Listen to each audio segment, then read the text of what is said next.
ఒక అందమైన ఫారంలో చతురమైన మేక గోగో మరియు దయాళు గొర్రె షిరా కలిసి జీవించేవారు. వారు మంచి స్నేహితులు, పొలాల్లో ఆడుకుంటూ సమయాన్ని గడిపేవారు. గోగోకు రాళ్లపై ఎక్కడం, ఎక్స్ప్లోర్ చేయడం అంటే ఇష్టం. అయితే షిరా చెట్ల కింద విశ్రాంతి తీసుకోవడాన్ని ఇష్టపడేది. ఒకరోజు వారి ప్రశాంత జీవితం ఒక పశుగ్రాసి నక్కుతున్న తోడేల వల్ల భంగపడింది. కపట తోడేలు పొదల వెనుక దాగి జంతువులను గమనిస్తూ ఉండేవాడు. ఆ గొర్రె రుచిగా ఉంటుంది, నేను దాన్ని మోసం చేసి పట్టుకోగలను అని తనలో తనకు అనుకున్నాడు. రైతు లేని సమయంలో దాడి చేయాలని తోడేలు నిర్ధారించుకున్నాడు. అందుకోసం రాత్రి వేళ వరకు వేచి చూడాలని నిర్ణయించుకున్నాడు. ఫారం దగ్గరున్న చెట్టుపై ఒక తెలివైన గుడ్లగూబ కూర్చొంది. తోడేలు దాగి ఉన్నట్లు గమనించి దాని కుతంత్రాన్ని అర్థం చేసుకుంది. జాగ్రత్త చిన్నారులారా, ముప్పు దగ్గర ఉంది అని గుడ్లగూబ గట్టిగా కేకలు వేసింది. షిరా భయపడింది, కాని గోగో ధైర్యంగా నిలబడ్డాడు. మనము తోడేలు మోసగించాలి, లేకపోతే అది మనను మోసగిస్తుంది అని గోగో చెప్పాడు. షిరా కంగారు పడుతూ, కాని అది పెద్దదిగా, బలమైనదిగా ఉంది, మనం ఏం చేయగలం అని అడిగింది. గోగో చిరునవ్వుతో, మన బలం కన్నా తెలివి ముఖ్యం అని సమాధానం చెప్పాడు. తక్షణమే వారు ఒక మంచి ప్రణాళికను రూపొందించడం ప్రారంభించారు. గోగో మరియు షిరా కలిసి గీతలు, కట్టెలు, నీటి బకెట్ తెచ్చారు. షిరా ఆశ్చర్యంగా, ఇవి ఎందుకు అని అడిగింది. గోగో చిరునవ్వుతూ తన ప్రణాళికను షిరాకు చెప్పాడు. ఆమె నవ్వింది. వారు వేగంగా ఉచ్చును సిద్ధం చేశారు. రాత్రి పడిపోవడంతో తోడేలు మెల్లిగా ఫారంకు దగ్గరయ్యాడు. నాకు గొర్రె వాసన వస్తోంది అంటూ ముచ్చటగా నోట్లో నాలుక్కరుచుకున్నాడు. షిరా ఒంటరిగా నిలబడి భయంగా నటించింది.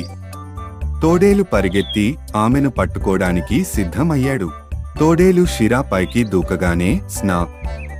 దాని కాలు ఒక తాడులో చిక్కుకుంది, గాలిలోకి లేచిపోయింది. అది అదుపు తప్పి నేరుగా ఒక బురద గుంటలో పడ్డాడు.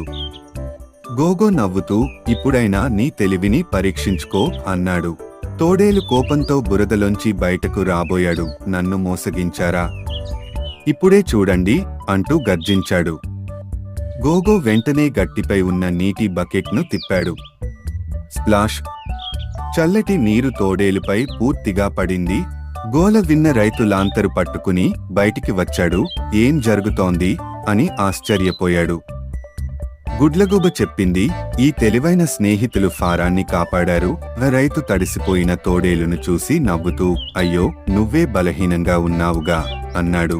తోడేలు అవమానంతో వణుకుతూ తన్నుకొంటూ లేచాడు. ఈ ఫారం చాలా ప్రమాదకరంగా ఉంది అంటూ అక్కడి నుంచి పరుగెత్తిపోయాడు. ఇక మళ్లీ రావద్దు అంటూ గోగో తిట్టాడు.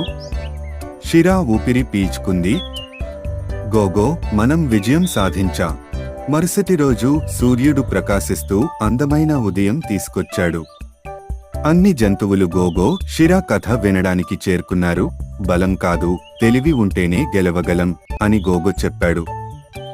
అన్ని జంతువులు ఆనందంతో కేరింతలు కొట్టాయి. రైతు గోగో, షిరా ధైర్యాన్ని మెచ్చుకున్నాడు.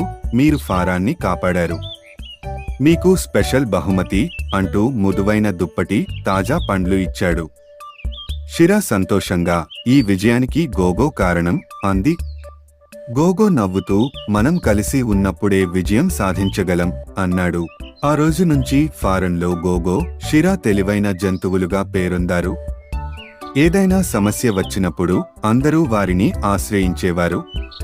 వారు ఎప్పుడూ కలిసి పనిచేసేవారు. స్నేహం మరియు తెలివితేటలు భయాన్ని ఓడిస్తాయి అని నిరూపించారు. ఇలా వారు ఆనందంగా జీవించారు. Please subscribe to our channel.